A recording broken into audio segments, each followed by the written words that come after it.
Because if you acknowledge that John Chapman got the Medal of Honor, that means you also acknowledge that you guys left him and you f***ed up.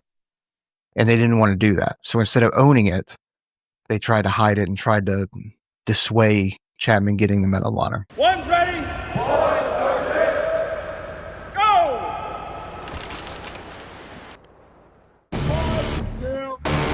1, 2, 3.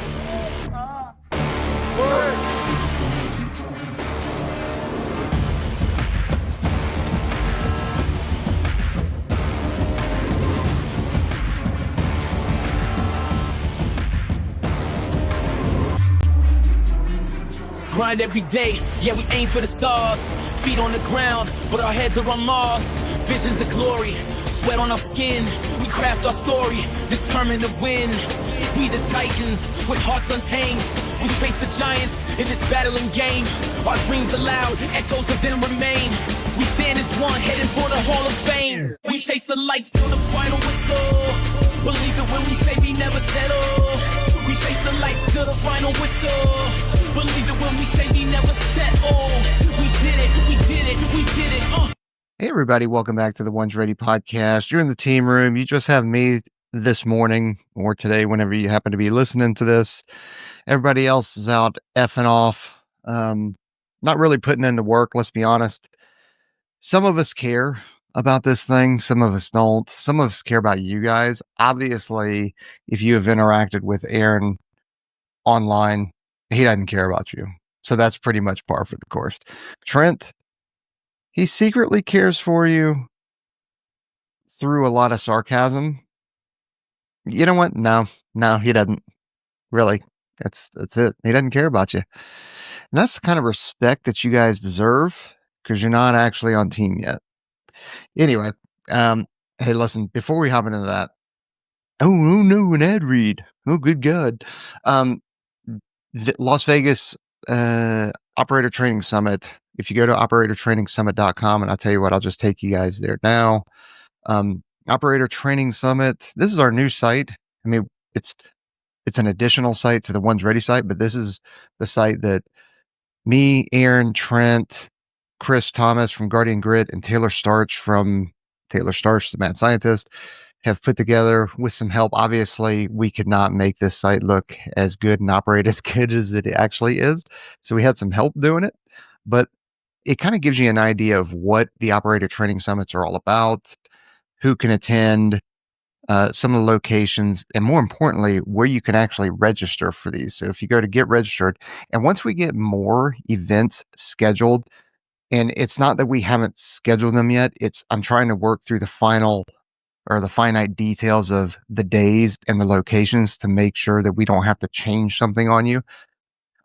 Because then if we change something and then you can't make those dates or you can't make that location, then, it just gets a little bit tricky. So, but Vegas is our next one, and we'll have all of them kind of laid out here, but Vegas is our next one. So if you click on it, this is our level 1. We are building a level 2 as well. We're just kind of in the initial phases of that. So what you would do is you would attend a level 1, and then if you want follow-on training that is going to be similar, but the addition of some other stuff, then you would sign up for a level 2.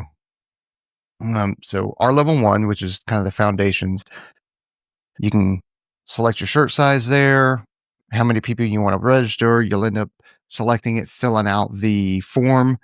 That way you don't have to worry about it later on, and then we'll get you added to the chat afterwards. So the arrival is 19 December, and then we'll do all the land-based stuff on Saturday, the 20th, which is your running, rucking, calisthenics, nutrition, mobility, all that kind of stuff. And then on the Sunday, the 21st, we will spend 10 to 12 hours in the pool doing all the normal underwaters, finning, drown proofing, buddy breathing, mask and snorkel clearing. I'm sure there's some other stuff that we do as well. I just can't think of it at the top of my head. And and you can then depart that evening if you want, or the next day. All right. That's what it's all about, though. And these are a whole lot of fun. And I'll tell you what, even as recent as yesterday, we just held one in Nashville. And as recent as yesterday, people are still talking in that class because that that group or that cohort of people in that operator training summit from Nashville are still motivating the hell out of each other and helping each other the best they possibly can. So it's pretty awesome to see. It's a good spot. And a lot of these folks are people that you're going to be in the pipeline with anyway. And then subsequently, if they make it through the pipeline and you make it through the pipeline, then you'll end up on team and all that kind of stuff. So it's pretty cool to get to meet those folks early on. And then also 2 more things for you, right? Drinkhoist.com. There is a promo code One's Ready. They've got ready to drinks and they've got these little packets right here. No dyes whatsoever, which is awesome. So you don't have to worry about that, but it's great hydration. It's IV level hydration. And these guys also help out with these operator training summits and send a bunch of stuff. And we're going to try and get them to send a little bit more because those things fly off the shelves whenever we bring them to an operator training summit. And then lastly, if you guys go to Tasty Gains to get yourself some creatine gummies, there's no protein code with that, but they've got pre-workouts, they've got creatine gummies, they've got nootropics, and these things are awesome. Took them before going on to Drinking Bros podcast with Dan and Citizen podcast with Dan Holloway, and I was locked in. Maybe even a little bit quieter than I normally am just because I was so focused. But yeah, so that's where we're at. Okay, so let's talk about something that is near and dear to your hearts, but something that you're not really paying attention to. And you know what? Let me see if I can bring up this. I'm gonna show you a meme that I made this morning, and maybe I'll end up posting it. We'll see. All right. There you go. So for the audio listeners, it is the Undertaker meme with whatever wrestler that is in front of the Undertaker, and the whatever the wrestler in front is cones focused on the Zulu course, and the Undertaker back behind him, knowing that SWAS is coming. So if you guys aren't tracking, SWAS 2.0 starts next week. Did you forget about SWAS? Some of you did. Some of you guys are so focused on the Zulu course that you forgot that there's 4 weeks of SWAS coming up before the Zulu course. Man, that's going to kick a lot of you in the nuts. And that's going to be a gut punch for a lot of you. And you know what I'm going to do is I think I'm going to release this on Monday, the 10th, so that it can remind all of you that things are ever changing. You got too focused on the Zulu course because it's the new hotness, right? It's kind of like when SR became Special Reconnaissance. Everybody's like, oh my God, it's so hot right now. It's the new thing, right? And everybody got so focused on it. That's kind of what it's been with the Zulu course. Everything's been about the Zulu course. And we have too. We haven't been focused on it, but because we're trying to get out so much information and stuff like that, much of our last couple of episodes and discussions have all been about the Zulu course. So, essentially we've been focused on it as well, but we always knew that SWAS was also in the background. And I don't know, maybe we omitted some information a little bit. Maybe we didn't. I don't think we didn't intentionally omit information. It was more of like, hey, this is what this press release is about. This is what the new changes are going, because, we're getting fed information from cadre and stuff like that. So, yeah. So there's still a SWAS 2.0, 4 weeks long before you hop into the 16-week long Zulu course. And then all your employment, courses, your pre-dive, dive, airborne, SEER, all that kind of stuff. And then go into your apprentice courses for combat control. You've got air traffic control that is built into combat control school. And then you've got, MP3 for the medical stuff for all the PJs. So it's still a very long pipeline. There's still some serious kicks in the nuts, and it's a good thing. We need SWAS 2.0, and we need the Zulu course. So if this is a surprise to you, Surprise! That's just the way it is. And if you're pissed off that things are changing, well, guess what? Get over it. You don't always know what's going to be coming at you. As you turn the corner on a road out in friggin' North Carolina or something like that, or wherever you live, you got a blind corner, you turn the corner and there's a car wreck. You didn't know that was coming, but you got to be prepared for it, right?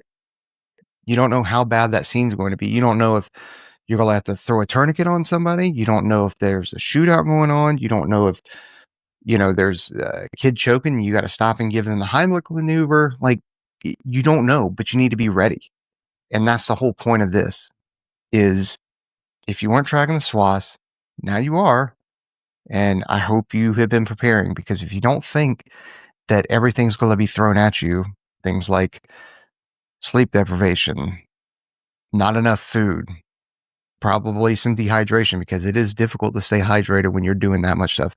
All the amount of time on feet, all the running, you better believe there's going to be pull work. Now, maybe is it going to be pull work at the level that you're fearing, with all the buddy breathing? It's not going to be the level of pull work that you get at, pre-dive and dive school, but you better believe your ass is going to be touching some water, right? You're probably going to be in the mud pit.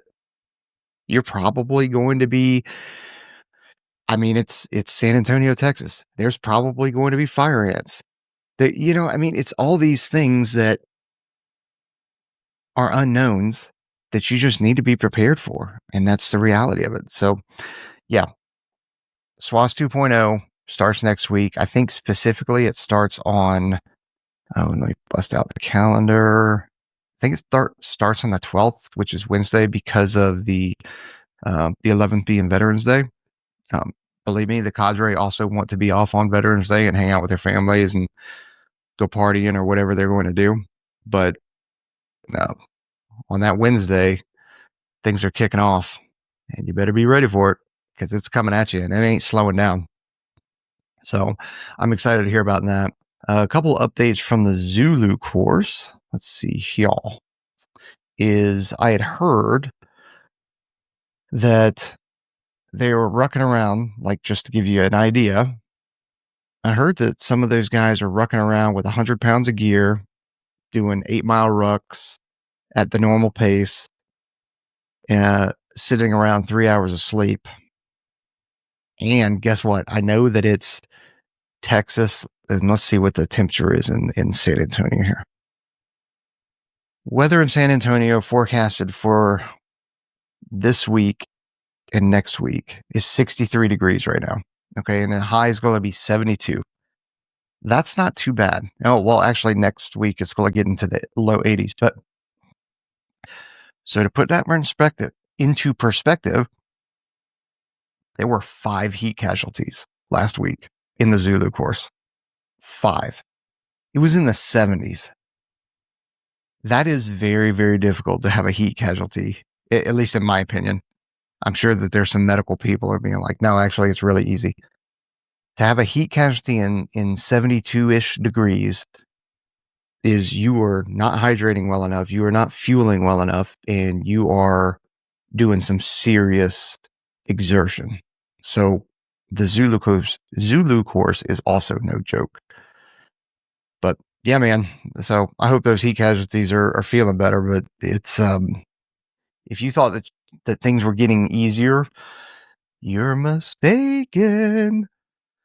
All right, now onto the government shutdown. We are still shut down as a government, which, hey, there's a lot of people, that are in the financial hurt locker right now that I know personally and that I work with, and it's and family members and stuff like that, and it's unfortunate, it sucks, but every single one of those that I've talked to is also okay with this because of their political beliefs and what they believe in. So what I would offer to you is not to believe either side of what they tell you. Don't believe this bullshit that you see on social media.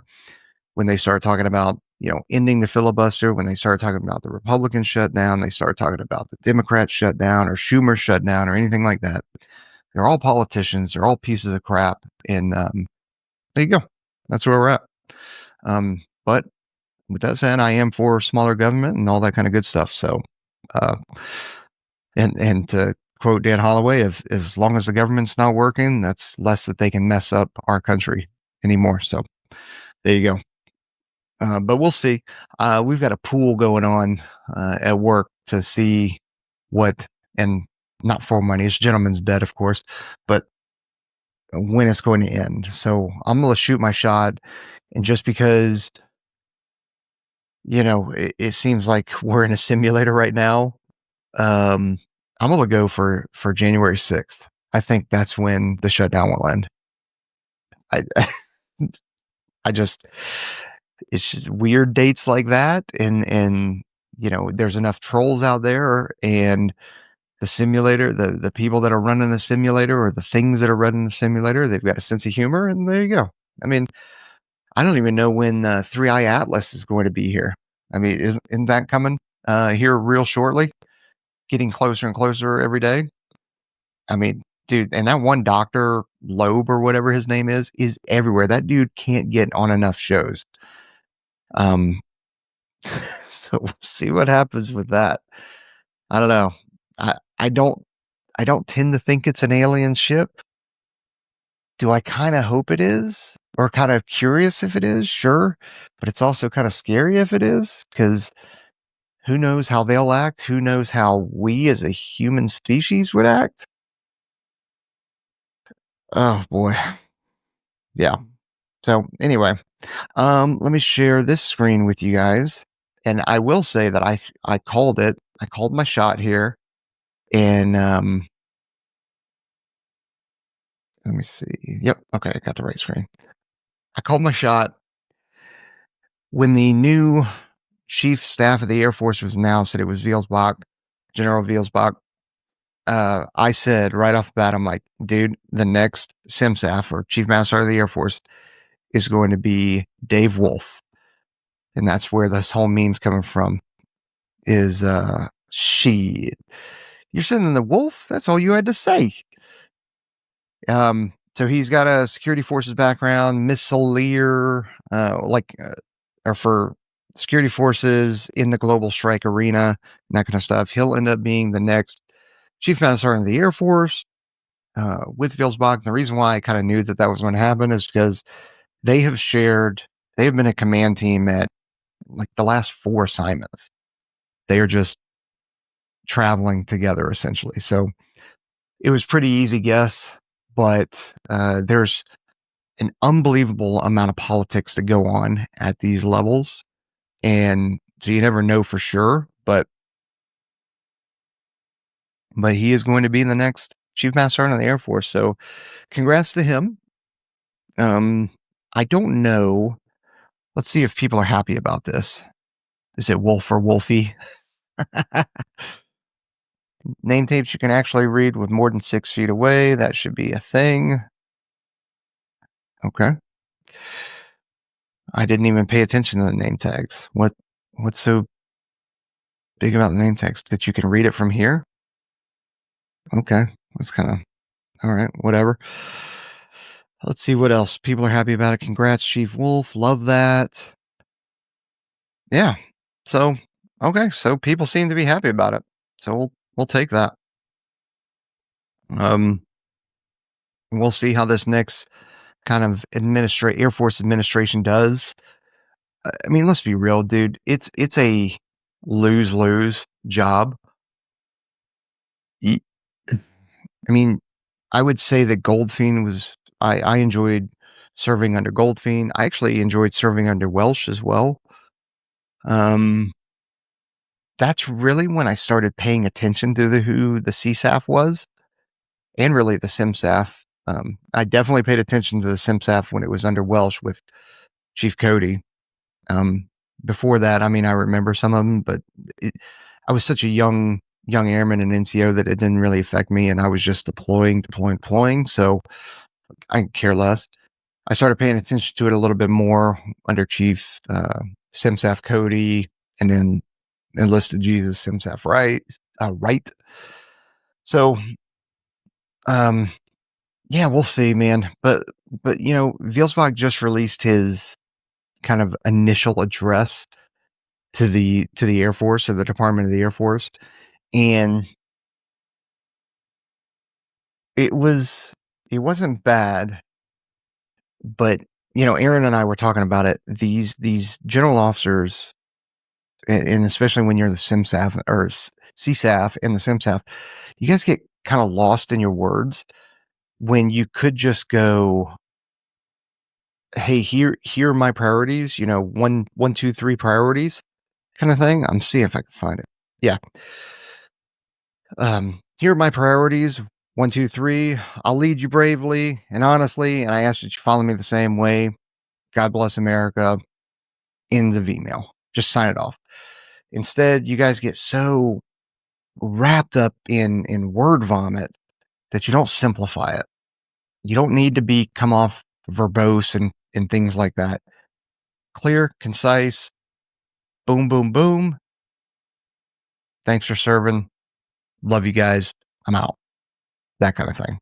So, yeah, it happens, but it's a lose-lose. Whether he could have done that same exact email exactly the way that I talked about, and exactly the way that Aaron, Trent, and I talked about it, and people would still be pissed about, "Oh, it's not enough." Like, that's all you got to say to us? Like he freaking owes you anything, So, I mean, he does owe you stuff. He works for you, by the way. Like, SimSAF, CSAF, they work for us. They need to be taking the Air Force in a direction that none of us can take it.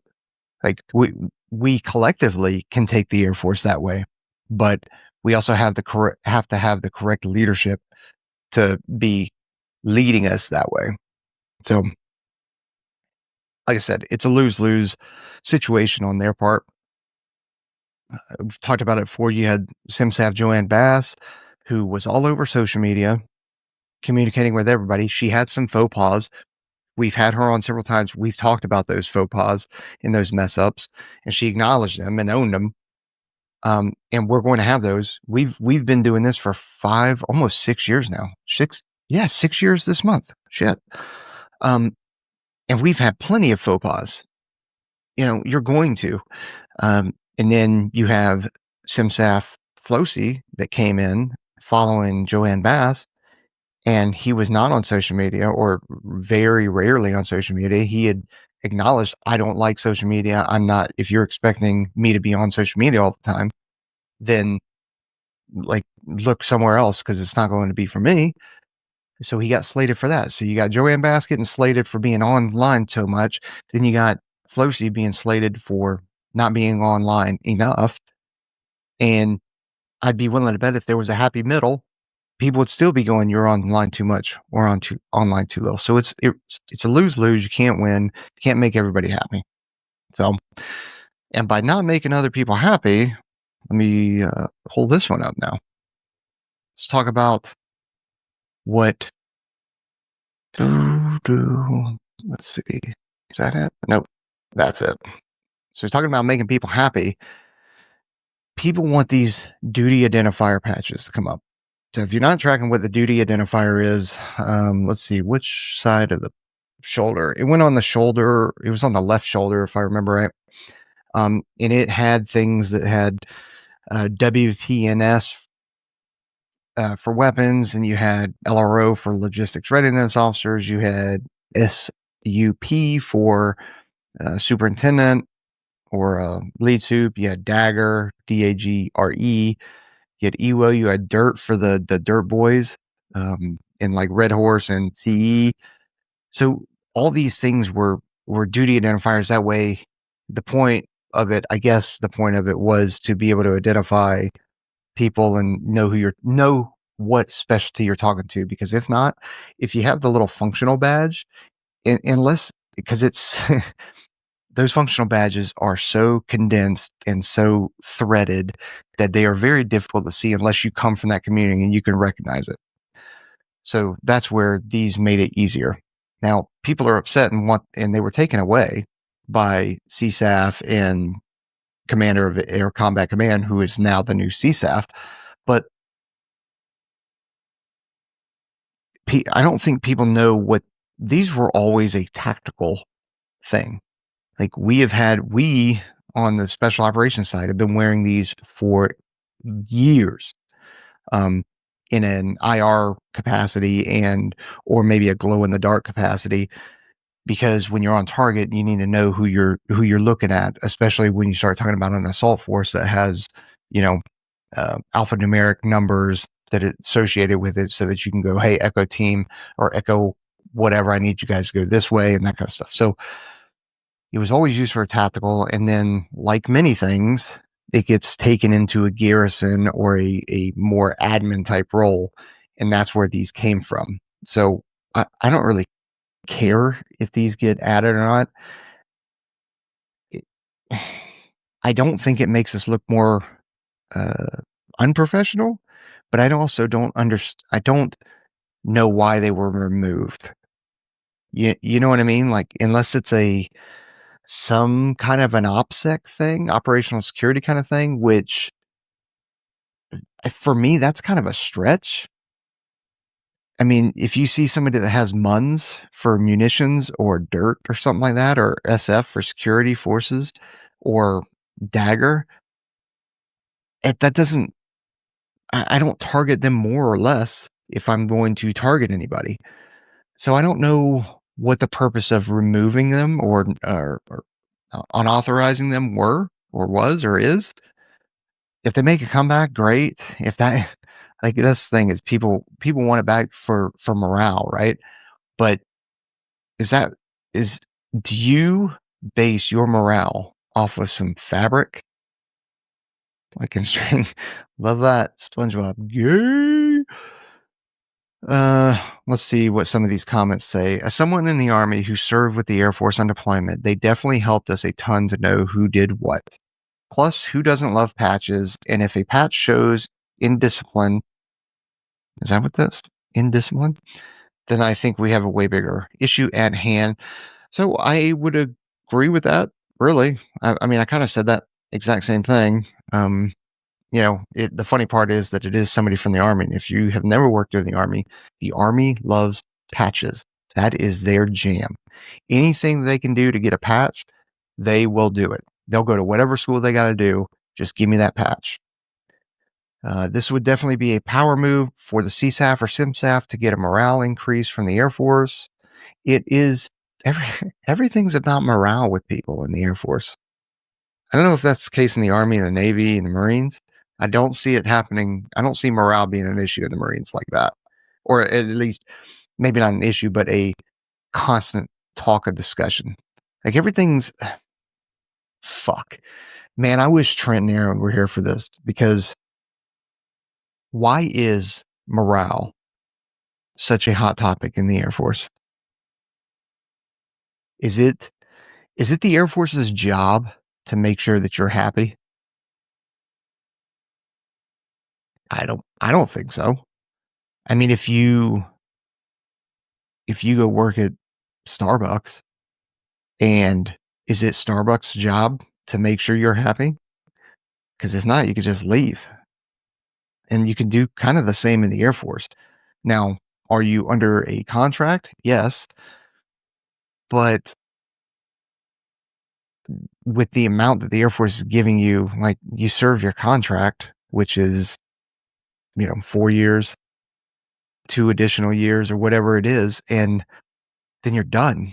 So I get it. You can't just quit like you can at Starbucks or another company like that. But is Home Depot required to make sure that your morale is good to go?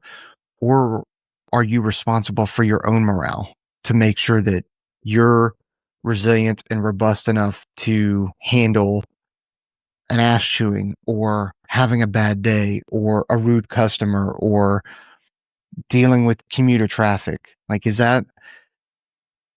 All right, we're gonna have to do an episode on that. Maybe that'll be maybe that's a quick topic where Aaron and Trent, and I'm just too much in my own thoughts, and Trent and Aaron are just like, just give me a slap and go, dude, what are you talking about? This is super easy. So that has happened before, by the way. Not the slap, because they wouldn't dare. But yeah, where I've brought something up because I thought that it would be a good discussion, and they're like, no, dude, like this is super easy. So, all right, what else are we going to talk about? Oh, we're going to talk about always being ready. And why do you always need to be ready?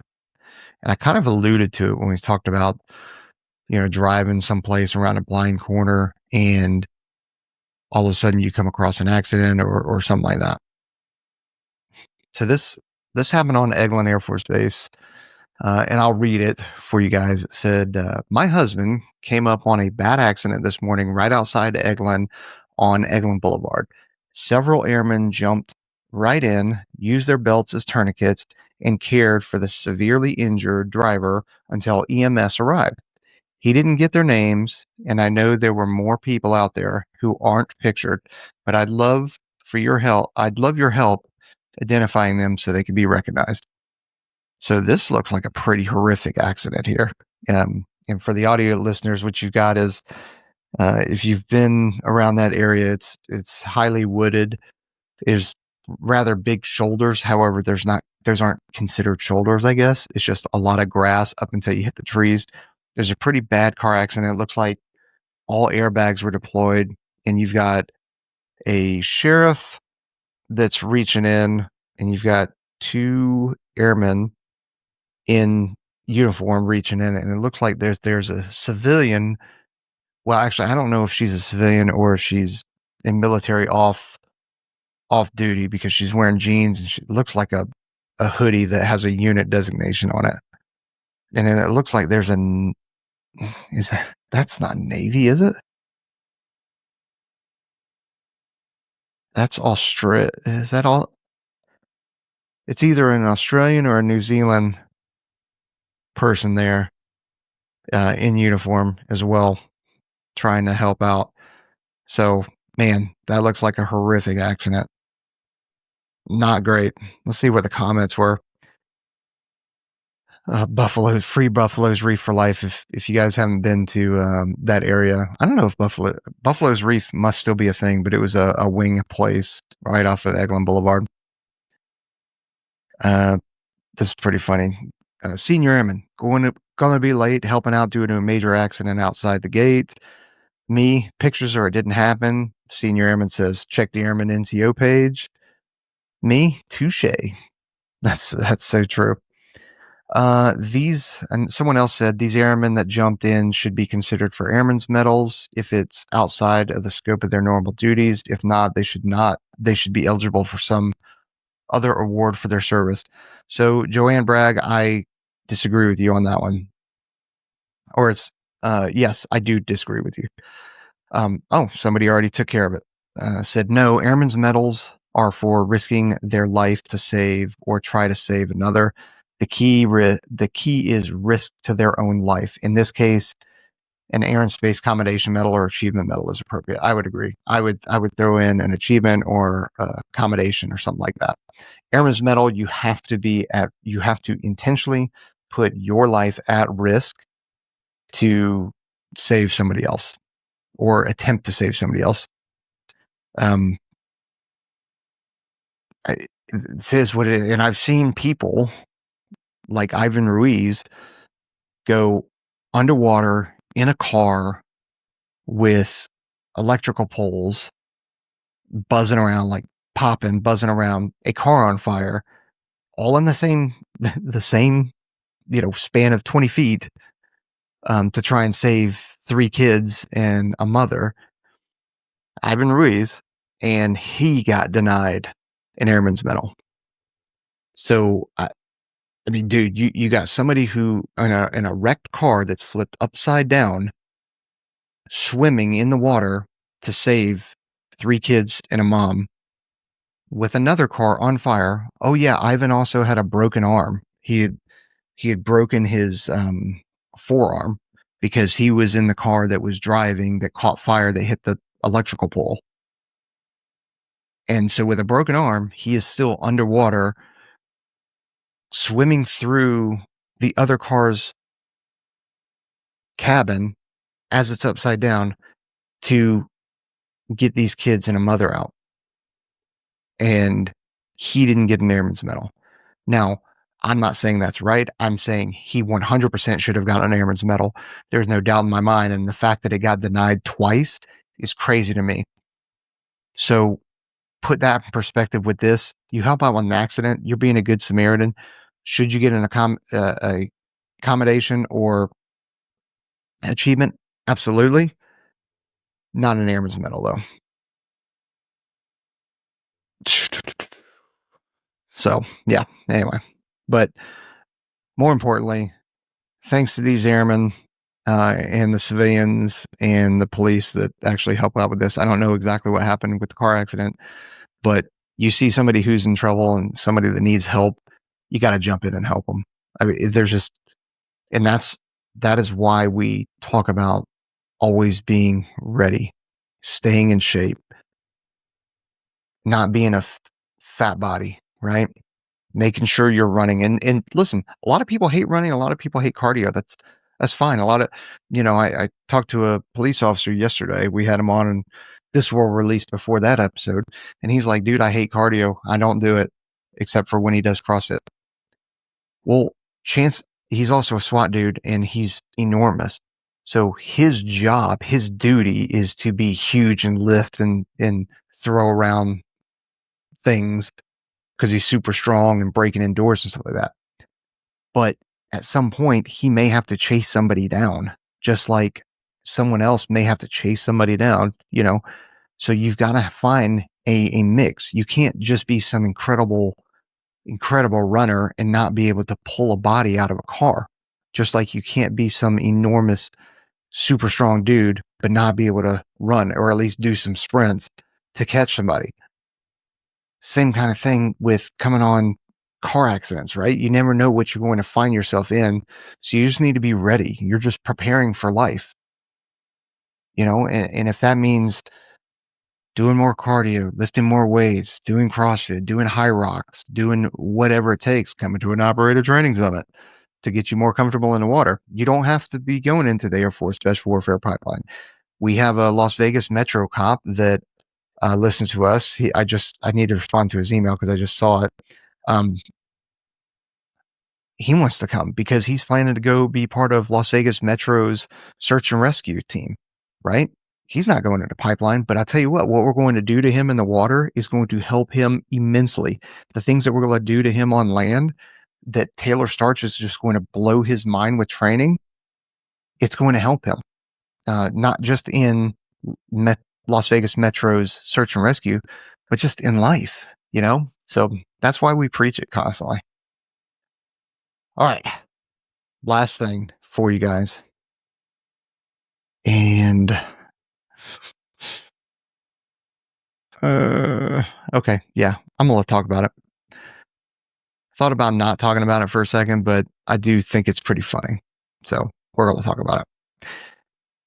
Someone sent this to me, and it's all over Facebook, and because they must be paying some serious promotional ad revenue in Facebook, because this stuff ever since somebody sent it to me, and maybe that's just part of the algorithm, ever since somebody sent it to me, I keep getting inundated with different commercials and ads from these guys. So what it is it is put on by Masterclass, and it's learn the principles used by Navy SEALs in high stakes situations. Whoops. Why did that go away? High stakes situations with a masterclass certificate in strategic leadership. Calm is a skill, train for it. Earn your certificate in high stakes leadership taught by former Navy SEALs. Okay, so I got to ask, what is a certificate in high stakes leadership? What the fuck does that even mean? Seriously, a certificate in high stakes leadership. Tell you what, go for a job interview and throw that on your CV or your resume. Fuck. Well, I've got a certificate in high stakes leadership. Okay. Now, the funny part about this is the very first, or at least the most relevant comment is buyer beware. At least one of these SEALs is nothing but a corrupt liar. Britt Kelly Slabinski abandoned a man to save his own ass and those of the rest of his SEAL team on SEAL Team 6. The hero of that day, March 4th, 2002, was Air Force Combat Controller Master Sergeant John Chapman. Look it up. Chapman saved the lives of 5 SEALs with whom he was unfortunately attached, and then gave his life for the incoming QRF called in by the retreating Slabinski. Slabinski also called in airstrikes where he heard an American weapon firing for over an hour. He's no leader and certainly no one from whom to get leadership training. He took on a mission that 2 other team leaders rejected. He never checked on on Chapman before retreating like a coward and has lied about it for almost 24 years. Is that who you would want teaching you or your employees? Look on YouTube, Medal of Honor John Chapman, and watch the proof. Slabinski's Medal of Honor citation credits him with Chapman's actions. Lying POS. Watch this podcast. The guest is an ear eyewitness to the battle and what did and did not happen. So, and it looks like there's 5 additional comments, but in the actual, like, this is just a thumbnail of it. There's actual ads where it's got all these SEALs that are talking about it. And it's got Slabinski in there and that kind of stuff. So it's pretty entertaining for me to see that, one, that you're getting a certificate in high stakes leadership. Again, don't know what the hell that means. But 2, you have who is also a Medal of Honor recipient, also sits on the Medal of Honor board at the museum, and also has his own highlight at the Medal of Honor Museum, whereas Chapman gets an honorable mention kind of thing. And I got it. The thing about the Medal of Honor Museum is they contacted us after we had mentioned this back in like February or March before they opened and said, hey, listen, there are 3,500 Medal of Honor recipients. Like, we couldn't possibly highlight all of them. Hey, completely agree. Like, I don't doubt that. And I would never expect you to highlight and have a expose on 3,500 people. But you also have, 1, the first combat controller that ever win the Medal of Honor. 2, the first one ever to be caught on ISR on video, right? And it's not great video because it's old Predator footage, but it's still caught on video. It seems kind of significant to me. But instead, and he's also, deceased.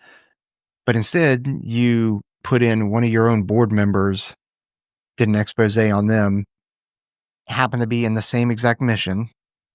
And man, it's just not a good look, dude. You're on the board. You telling me you couldn't have swayed that? I would never. Like, if I'm on the mission, all things being equal, right? So there's not all this, the SEALs trying to hide what happened and Slabinski trying to hide what happened. Forget all that, right? It's just, if I was on an operation with somebody else who died and both of us got the Medal of Honor, I'm 100% going, highlight that dude, do the expose on the guy that was killed in action, not on me. I'm living, I'm here, I'm able to press on. That's crazy to me. So anyway, it's pretty funny. If you get a chance, look for it online. There's a video of it that's going around, and like I said, they have got to be paying out their ass for promotional ad revenue or ads, because whoa, it is just constantly being fed to me. So yeah. Anyway, but actually, I think I can play the trailer. I just don't know if it's going to play through. So this is what happens when you click on the link. Oh, also about this is they're not coming to you, right? You're not attending online courses. You're doing computer-based training. So these are videos and slides that you get. You're not submitting papers. You're not doing like anything. You just got some dudes telling you about high stakes leadership, decision making from videos and computer based training. That's what that is. Let me see if this will play. We train the most elite teams on Earth. Now, we'll train you. That's what this dude, by the way. 15 hours. In this course, you're going to learn the same framework that Navy SEALs use to lead and make decisions under pressure. What would surprise most people about SEAL leadership is that it's not just about you. It's really more about the team and your ability to serve the broad team. Hopefully in business, nobody's going to be shooting at you, but you can be that leader that is clear-minded, can take a deep breath, and can say, okay, this is what we're going to do. In business, panic is expensive. Imagine what you can accomplish by staying calm when no one else can. If you want to move up, don't wait for a promotion, train for it. By the end of this course, you'll have the tools to lead teams, earn trust, and stand out. With a certificate to prove it. You guys got a lot to learn. Oh boy. Well, hopefully that came through, but man, bottom line is you guys have got a lot to learn. Okay. Now, again, I'm sure the rest of those dudes are just fine dudes. And I would actually argue here's the unpopular opinion across my community that people get pissed at me about. So I actually, for the actions that were done out there when Chapman died, I don't necessarily blame Slabinski or the SEALs. All the reports and everything they said is that and again, you're talking about a heinous situation at night. It's not like they can see very well. And you're not talking about like nice white phosphorus NVGs that we've got now, PBS 31s and all that kind of stuff. You're talking about some very not early days, because this is still 2002 and we had decent enough night vision, but still not great in 2002. They're getting chewed the fuck up. People are dying. People are getting injured. And they see the dude and they go, shit, it doesn't look like he's moving. We're getting chewed up. We got to get out of here or else we're going to lose more people. So they bounce. And then Chapman continues to fight on. So as effed up as that completely is, and it is, right? Sometimes things like that happen. It doesn't make it easier. It doesn't make it right. It's still jacked the fuck up. Completely agree, right? So I'm not absolving of that, but sometimes in the, what they say, the fog of war, things can happen that aren't ideal or that you wouldn't plan on or you would never do if you had taken 5 seconds of breathing to just like, okay, we're not doing that. The part that people are more pissed about with Slabinski and the Navy were that for years, I mean, up until from 2002 when this happened to when did his Medal of Honor go through? 2020, 2021, I think is when Chapman's Medal of Honor went through. Maybe it was a little bit earlier. Maybe it was 18 or 19. That's how long it took for him to get to Medal of Honor after being KIA. Because the Navy didn't want the story to come out about what really went down on the mountain that he was left, right? Because the whole thing is, hey, never leave a man behind, right? And that's kind of what SOF prides itself on. And it can make the SEALs look bad if you hold every single person accountable to like, hey, it doesn't matter what you can't make mistakes. That they made a mistake. Okay. And it was a detrimental mistake and it was a terrible mistake. And I bet every single one of them wishes they could take it back. The problem was that Navy leadership and the SEAL leadership hit it and tried to because if you acknowledge that John Chapman got the Medal of Honor, that means you also acknowledge that you guys left him and you fucked up. And they didn't want to do that. So instead of owning it, they tried to hide it and tried to dissuade Chapman getting the Medal of Honor. So that's what people are pissed about.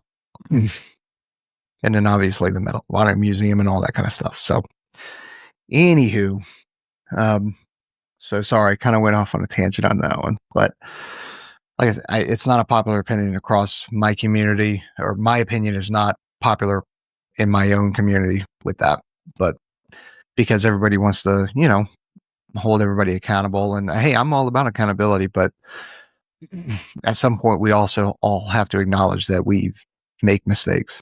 But anyway, please don't forget to like, subscribe, hit that notification bell, give us a thumbs up here. I know it was just me, but appreciate it. And then seriously, going back to the Operator Training Summit, Las Vegas, 19 through 21 December, go to operatortrainingsummit.com. We still have slots available. And then it is for, if you're under 18, you can join. You just got to get your parents signed. You don't have to be wanting to come into the military. You don't have to you don't have to want to become Navy SEAL, Green Beret, Ranger, Air Force Special Warfare. It's for all of the above. Like I said, there's a Metro cop that wants to attend. Or if you just want to learn how to train better and get more comfortable in the water, that too. And then let's see what else. You don't have to be at a certain fitness level either. You can be pre-IFT, post-IFT. This is about efficiency. This is about instructorship. You want to go get smoked? Go find somebody else. There's plenty of them out there that'll charge you out the ass to smoke your balls off for a couple hours. You don't get anything out of that. You get stuff out of instruction. Believe me, when you come to the pipeline, whether it's Navy SEAL, Green Beret, Air Force Special Warfare, that suck is going to come. You don't need to do it beforehand. We're going to jack you the hell up. But for an Operator Training Summit, why don't you increase your chances by learning how to be efficient, learning how to actually do the movements and everything like that before you get put in the suck, just to increase your chances of actually passing. I'm out here. You guys have a good one. See you.